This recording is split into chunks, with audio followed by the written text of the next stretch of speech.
साहित्य ज्ञान चैनल में आप सभी का स्वागत है। जिन छात्रों ने अभी तक चैनल को सब्सक्राइब नहीं किया है वे सब्सक्राइब कर लें और बेल आइकन को प्रेस कर लें, जिससे चैनल से जुड़ी हुई सूचनाएं आपको समय से मिलती रहें। नमस्कार दोस्तों, आज हम लोग क्लास 10th के हिंदी बुक क्षितिज से 5वां चैप्टर कवि सूर्यकांत त्रिपाठी निराला की दो कविताएं उत्साह और अट नहीं रही है की व्याख्या को बहुत ही आसान तरीके से समझेंगे। लेकिन व्याख्या को पढ़ने या समझने से पहले कवि के जीवन में आए संघर्षों या उतार चढ़ाव को समझ लेना जरूरी है। आइए निराला जी के बारे में संक्षिप्त रूप से जान लेते हैं। छात्रों, सूर्यकांत त्रिपाठी निराला का जन्म महिषादल में सन 1899 में हुआ था। वे मूलतः गढ़ाकोला, जिला उन्नाव, उत्तर प्रदेश के निवासी थे। निराला की औपचारिक शिक्षा 9वीं तक महिषादल में ही हुई। उन्होंने स्वाध्याय से संस्कृत, बांग्ला और अंग्रेजी का ज्ञान अर्जित किया। वे संगीत और दर्शन शास्त्र के भी गहरे अध्येता थे।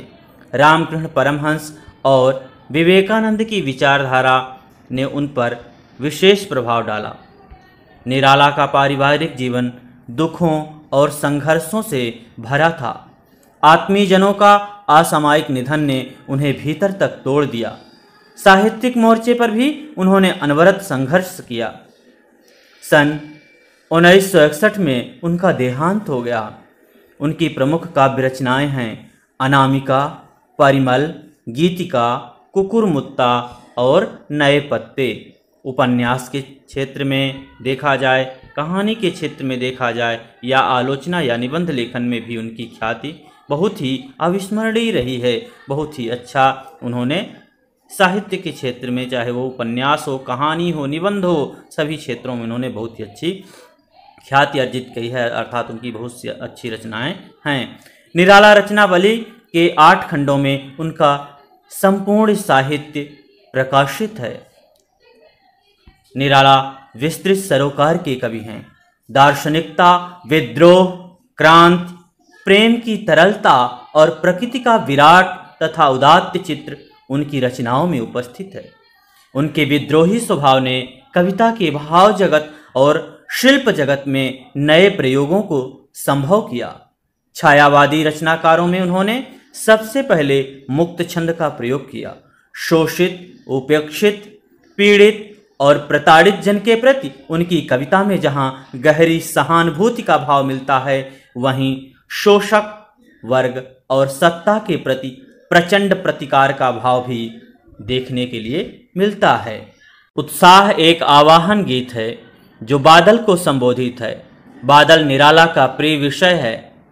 कविता में बादल एक तरफ पीड़ित प्यासे जन की आकांक्षा को पूरा करने वाला है, तो दूसरी तरफ वही बादल नई कल्पना और नए अंकुर के लिए विध्वंस, विप्लव और क्रांति चेतना को संभव करने वाला भी। कवि जीवन को व्यापक और समग्र दृष्टि से देखता है। कविता में ललित कल्पना और क्रांति चेतना दोनों है। सामाजिक क्रांति या बदलाव में साहित्य की भूमिका महत्वपूर्ण होती है। निराला इसे नवजीवन और नूतन कविता के संदर्भों में देखते हैं। जो दूसरी कविता है अट नहीं रही है, फागुन की मादकता को प्रकट करती है। कवि फागुन की सर्वव्यापकता, सुंदरता को अनेक संदर्भों में देखता है। जब मन प्रसन्न हो तो हर तरफ फागुन का ही सौंदर्य और उल्लास दिखाई पड़ता है। सुंदर शब्दों के चयन और लय ने कविता को भी फागुन की तरह ही सुंदर एवं ललित बना दिया है। बादल गरजो घेर घेर घोर गगन, धारा धर्यो ललित ललित काले घुंघराले, बाल कल्पना कैसे पाले, विद्युत छवि उर में कवि नवजीवन वाले, वज्र छिपा नूतन कविता फिर भर दो, बादल गरजो, बादल गरजो। छात्रों, उत्साह कविता ये जो सूर्यकांत त्रिपाठी निराला द्वारा रचित है, इसमें उन्होंने कवि ने जहाँ एक ओर बारिश होने से पहले आकाश में काले काले बादलों की गर्जना और बिजली के चमकने का वर्णन किया है। वहीं दूसरी तरफ हम देखते हैं कि बादलों को वे नया जीवन प्रदान करने वाला भी कहते हैं और निराश लोगों के अंदर साहस जगाने का कार्य ये बादल करते हैं। इस प्रकार से कवि इस कविता में बताए हैं। आइए इस कविता की व्याख्या को समझते हैं। बादल गरजो। सूर्यकांत त्रिपाठी निराला इस कविता में कह रहे हैं कि हे बादलों, तुम गर्जना करो, तुम पूरे अपने जोर शोर से गर्जना करो। क्यों? क्योंकि जो भी निराश लोग हैं, जो जीवन से निराश हो चुके हैं, जो खेती बाड़ी करने वाले किसान मजदूर थे वो निराश हो चुके हैं, तो तुम खूब तेजी से गर्जना करो, जिससे इनके अंदर भी उत्साह पैदा हो जाए, ये जागृत हो जाएं, ये जाग जाएं, जो सोए हुए हैं ये उठ जाएं और अपने कार्य के लिए तत्पर हो जाएं, आगे बढ़ें। आगे क्या कहते हैं? घेर घेर घोर गगन धाराधर ओ। घेर घेर घोर मतलब घने, घेर घेर मतलब घेर लो, क्या करो, किसको? इस पूरे गगन मतलब आसमान को, धाराधर, हे धारा को धारण करने वाले बादलों, तुम क्या करो, इस पूरे आसमान को, इस पूरे आकाश को घेर लो। क्यों? क्योंकि अभी तुम्हें वर्षा करना है, घनघोर बारिश करना है। इसलिए हे बादलों, तुम पूरे आसमान को घेर लो, पूरे आकाश को घेर लो। और वो बादलों के बारे में क्या करें? ललित ललित काले घुंघराले।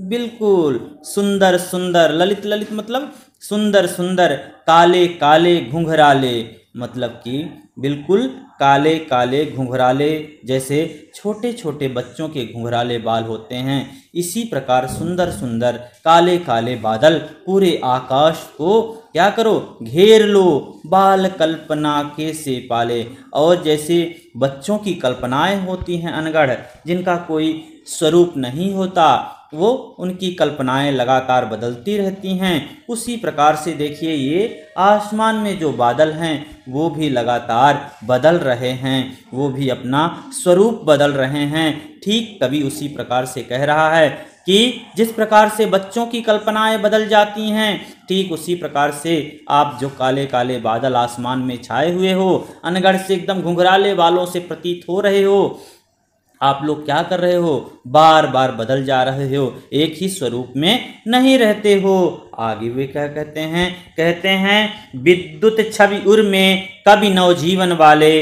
वज्र छिपा नूतन कविता, फिर भर दो बादल गरजो।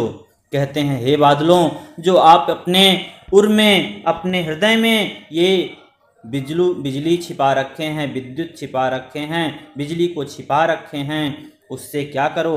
बिजली रूपी जो ऊर्जा आप अपने हृदय में छिपा के रखे हो, उर मतलब होता है हृदय, तो वही यहाँ पर कवि कह रहे हैं कि हे बादलों, जो आप बिजली रूपी ऊर्जा अपने हृदय में छिपा के रखे हो, उसको क्या करो? हृदय में छिपा के रखो और लोगों को नया जीवन प्रदान करो। और कवि नवजीवन वाले, वो कहते हैं कि जिस प्रकार से कवि क्या करता है, उसके मन में जो उत्साह होता है, मन में जो ऊर्जा होती है, उसको अपनी नूतन कविता के रूप में परिवर्तित कर देता है। उसी प्रकार हे बादलों, तुम भी क्या करो? जो तुम्हारे अंदर ऊर्जा है, जो तुम्हारे अंदर उत्साह है, जो विद्युत आप अपने हृदय में छिपा के रखे हो, जिसका जब वार करते हैं आप, जब विद्युत का प्रहार करते हैं तो ये पृथ्वी भी फट जाती है, तो इतनी ऊर्जा आपके अंदर है, आप तो नव जीवन प्रदान करने वाले हैं, लोगों को नया जीवन प्रदान करने वाले हैं। आप अपने अंदर ये ऊर्जा बचा के रखिए और लोगों को जीवन प्रदान करिए, नवजीवन प्रदान करिए। जैसे ही आप वर्षा करेंगे तो जो किसान मजदूर, जो ऐसे लोग हैं जो जीवन से निराश हो चुके हैं, उनके अंदर भी नवजीवन आएगा। और यहाँ पर उन्होंने, निराला जी ने बादल को एक कवि के रूप में भी कहा है कि जो कवि लोगों के बीच में उत्साह की भावना पैदा करे, इस प्रकार से कुछ नई कविताओं का सृजन करे, नई कविताएं रचे, जिससे लोगों के अंदर उत्साह पैदा हो। वे कहते हैं वज्र छिपा नूतन कविता। वज्र मतलब होता है हथियार, एक प्रकार का हथियार जो इंद्र का है, तो वही कह रहे हैं वज्र मतलब हथियार एक प्रकार का है। तो वो कहते हैं कि आप जो बादल हैं एक प्रकार का हथियार छिपा के रखे हैं, जो बिजली छिपा के आप रखे हैं, जिसका प्रहार करते हैं तो उससे आम जनता तो डर ही जाती है, ये पृथ्वी भी फट जाती है। लेकिन इसी प्रकार की कल्पना वो करते हैं कि कवि जो कवि हैं वो भी अपने अंदर इस प्रकार की भावनाएं छिपा के रखते हैं। अगर वो नूतन नई ऐसी कविताएं सृजित करें जिससे कि भारतीयों के अंदर उत्साह पैदा हो जाए, वो कार्य करने के लिए तत्पर हो जाएं, इस प्रकार का उत्साह उनके अंदर भर दो। हे बादलों, इस प्रकार की गर्जना तुम करो, इस प्रकार से तुम यहाँ पर दहाड़ो, इस प्रकार की गर्जना करो जिससे लोगों के अंदर उत्साह पैदा हो जाए। आगे देखिए, कहते हैं विकल विकल उन्मन थे उन्मन, विश्व के निदाघ के सकल जन, आए अज्ञात दिशा से अनंत के घन, तप्त धरा जल से फिर शीतल कर दो बादल गरजो।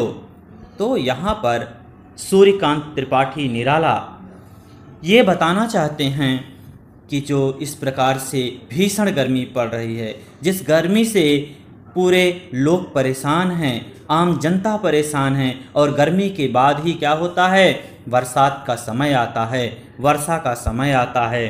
तो विकल विकल, विकल मतलब होता है बेचैन। उन्मन थे उन्मन, उन्मन मतलब होता है अनमने से। तो कहते हैं विश्व के निदाघ के सकल जन, कहते हैं हे बादलों, ये जो पूरा संसार है ना, इस पूरे संसार के लोग, निदाघ मतलब होता है गर्मी, तो कह रहे हैं कि गर्मी से इस संसार के सभी लोग, सकल जन मतलब सभी लोग क्या हैं, बहुत ही परेशान हैं, क्योंकि इतनी ज़्यादा गर्मी हो गई है कि उससे लोग क्या हैं, बेचैन हो रहे हैं, अनमने से हो रहे हैं, परेशान हो रहे हैं। अर्थात उनकी तमाम जो समस्याएं हैं जीवन की, उससे वो परेशान है। एक तरह से देखा जाए तो ये जो पूरा संसार है, जीवन में आने वाले तमाम तरीके के कष्टों से परेशान हैं। उसी को यहाँ पर कह रहे हैं कि इतनी ज़्यादा गर्मी हो गई है। निदाघ मतलब गर्मी, सकल माने सभी लोग, जन मतलब लोग। तो ये विकल विकल मतलब बेचैन, बेचैन से हैं वो, अनमने से हैं, वो बहुत ही परेशान हैं। आए अज्ञात दिशा से अनंत के घन, तप्त धरा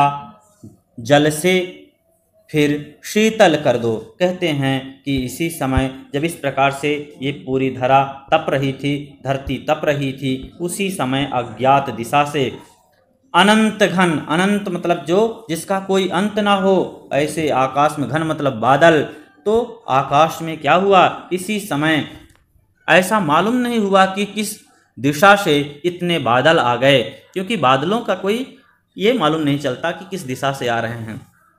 जब बादलों ने देखा कि पृथ्वी के लोग इस प्रकार से परेशान हैं और कवि ने उनका क्या किया, आवाहन किया, तो वो क्या हुए, अनंत घन, बहुत से घन, अनंत इस आकाश में जिसका कोई अंत ना हो, ऐसे आसमान में घन मतलब बादल आ गए, बहुत सारे बादल आ गए। तप्त धरा शीतल फिर से, तप्त धरा जल से फिर शीतल कर दो। और इस प्रकार से कहते हैं कि हे बादलों, आप इस जलती हुई पृथ्वी को, जलती हुई धरा को, धरा मतलब पृथ्वी, जलती हुई पृथ्वी को क्या करो, शीतल कर दो, इसको फिर से ठंडा कर दो, जिससे कि क्या हो, यहाँ के जो लोग परेशान हैं वो सभी लोग तृप्त हो जाएं, शीतल हो जाएं। इस प्रकार से कवि बादलों से कह रहे हैं, कहते हैं कि बादल गरजो, हे बादलों तुम गर्जना करो, क्योंकि तुम्हारी गर्जना से ही, तुम्हारे ही बूंदों से जब ये पृथ्वी पर पड़ती हैं तो अंकुर फूटता है, तुम नया उत्साह लोगों के अंदर पैदा करते हो, तुम सृजन करता हो। इसलिए हे बादलों तुम क्या करो, खूब तेजी से गर्जना करो, तुम गरजो। छात्रों, अट नहीं रही है। कविता में कवि ने वसंत ऋतु की सुंदरता का वर्णन किया है। वसंत ऋतु का आगमन हिंदी के फागुन महीने में होता है, यानी कि जब फरवरी मार्च का महीना चलता रहता है उस समय। इस ऋतु में पुराने पत्ते झड़ जाते हैं और नए नए पत्ते आते हैं, नई नई कोपलें आती हैं, रंग बिरंगे फूल पत्तियों से पूरे पेड़ सज जाते हैं और उसकी बहार देखते ही बनती है। उसी की सुंदरता का यहाँ पर वर्णन किया गया है। उसकी सुगंध से सारा वातावरण क्या होता है, महक उठता है। तो यहाँ पर सूर्यकांत त्रिपाठी निराला ने भी देखिए क्या कहते हैं, अट नहीं रही है आभा फागुन की तन सट नहीं रही है। वे कहते हैं कि ये जो फागुन महीना होता है अर्थात जो वसंत ऋतु होती है उसकी सुंदरता ऐसी है कि वो कहीं भी अट नहीं रही है, समा नहीं रही है। आभा फागुन की तन सट नहीं रही है। जिस प्रकार से आप कोई छोटे से पात्र में ज़्यादा सामान जब भरते हैं तो वो नहीं आता, ठीक उसी प्रकार से होता ये है। उसी प्रकार से कवि यहाँ पर वर्णन कर रहे हैं। वो कहते हैं कि जो फागुन की सुंदरता है, उसकी जो सुगंध है, उसकी जो खुशबू है वो बहुत ज़्यादा है और स्थान कम है, इसलिए यहाँ पर अतिशयोक्तिपूर्ण वर्णन कर रहे हैं और कहते हैं कि उसकी सुंदरता, उसकी खुशबू, उसकी ये महक क्या है, हमारे जो प्रकृति है इसमें समा नहीं रही है, उसकी सुंदरता कहीं पर भी आ नहीं रही है। जैसे छोटे से पात्र में हम ज़्यादा सामान भरते हैं तो वो नहीं उसमें आ पाता, ठीक उसी प्रकार से जो वसंत ऋतु की सुंदरता है, उसकी जो खुशबू है, उसकी जो महक है वो इस वातावरण में नहीं समा रही है। इस प्रकार से वो बता रहे हैं। आगे का कहते हैं, देखिए वो कहीं सांस लेते हो घर घर भर देते हो। और कहते हैं जो ये फागुन का महीना है, ये जो वसंत ऋतु है, कहते हैं जब ये सांस लेती है तो सबका घर महक उठता है। कहने का मतलब ये है कि फागुन के महीने में या वसंत ऋतु के महीने में जब हवाएं चलती हैं और इन पेड़ पौधों से टकराकर खुशबू लेकर के आगे की ओर बढ़ती हैं तो हर घर महक उठता है, प्रत्येक घर में खुशबू पहुंच जाती है, अर्थात हर घर प्रभावित होता है, पूरा वातावरण जो होता है वो सुगंधित हो उठता है। इस प्रकार से कवि कह रहे हैं। आगे क्या कहते हैं, उड़ने को नभ में तुम पर पर कर देते हो। और ये जो वसंत ऋतु है या जो फागुन का महीना है, ये इसकी सुंदरता इतनी बढ़ गई, इसकी खुशबू इतनी बढ़ गई है, ऐसा लग रहा है जैसे कि ये क्या करना चाहता है, आसमान में नभ मतलब आकाश में उड़ने की कोशिश कर रहा हो, आकाश में उड़ने के लिए परेशान है और ये अपने पंखों को, पर मतलब पंखों को फड़फड़ा रहा है। अर्थात इतनी ज़्यादा खुशबू फैल गई है इसके कि आसमान भी सुगंधित हो रहा है, वहाँ तक इसकी खुशबू फैल रही है। इस प्रकार से कवि बताते हैं। वे क्या कहते हैं, आँख हटाता हूँ तो हट नहीं रही है। और कहते हैं कि इसकी सुंदरता इतनी अच्छी है, इस वसंत ऋतु की सुंदरता इतनी है अच्छी है, ये फागुन के महीने की मादकता ऐसी है कि मैं आँखों को अपने अगर हटाना चाहूँ इस प्रकृति के मनोरम दृश्य से, अपने नेत्रों को हटाकर कहीं और लगाना चाहूँ तो वो हट नहीं रही हैं। मतलब हमारे नेत्र उसको छोड़ नहीं रहे हैं, उसी को देखना चाहते हैं। इतनी सुंदरता है प्रकृति में। पत्तों से लदी डाल, कहीं हरी कहीं लाल। कहते हैं कि इस ऋतु में जो पेड़ पौधे हैं वो पत्तियों से एकदम लद गए हैं, फूलों से एकदम लद गए हैं और उनकी पत्तियां, उनकी कोपलें जो आ रही हैं, नई नई पत्तियां जो आ रही हैं वो कहीं पर तो हरी हैं और कहीं नई कोपलें आने से वो लाल लाल नज़र आ रही हैं। जो अभी अभी कोपलें आई हैं, अभी अभी जो पत्तियां आई हैं वो ऐसा लगता है कि कहीं पर हरी लग रही हैं तो कभी लाल लग रही हैं। इस प्रकार से नए नए पत्तों से पेड़ क्या हैं, सज गए हैं, एकदम से उन पर पत्ते आ गए हैं।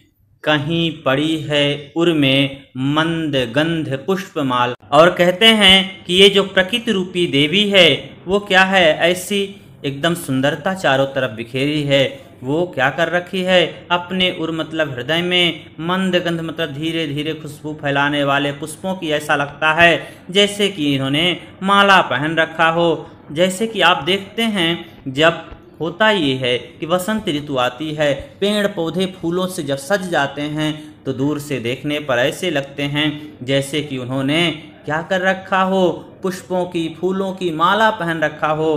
तो उसी के बारे में यहाँ पर कवि कह रहे हैं, कहीं पड़ी है उर में मंद गंध पुष्पमाल। वो कहते हैं ये जो फागुन रूपी महीना है इसमें ऐसा प्रतीत होता है जो प्रकृति रूपी देवी है वो क्या कर रखी है, अपने हृदय पर मंद मंद अर्थात भीनी भीनी सुगंध फैलाने वाले पुष्पों की माला पहन रखा है। आगे वो क्या कहते हैं, पाट पाट शोभाश्री पट नहीं रही है, वे कहते हैं पाट। पाट मतलब जगह जगह, शोभाश्री मतलब सुंदरता, पट नहीं रही है मतलब समा नहीं रही है। और इसकी सुंदरता इतनी ज़्यादा हो गई है, इतना इसका पूरा वातावरण सुंदर हो गया है कि जगह जगह, हर जगह पर मतलब उसकी सुंदरता पट नहीं रही है मतलब समा नहीं रही है। इस प्रकार से यहाँ पर सूर्यकांत त्रिपाठी निराला जी ने प्रकृति का सुंदर मनोरम वर्णन किया है। छात्रों, आज की क्लास यहीं पर समाप्त होती है। आप चैनल को सब्सक्राइब करें, वीडियो को लाइक करें। धन्यवाद।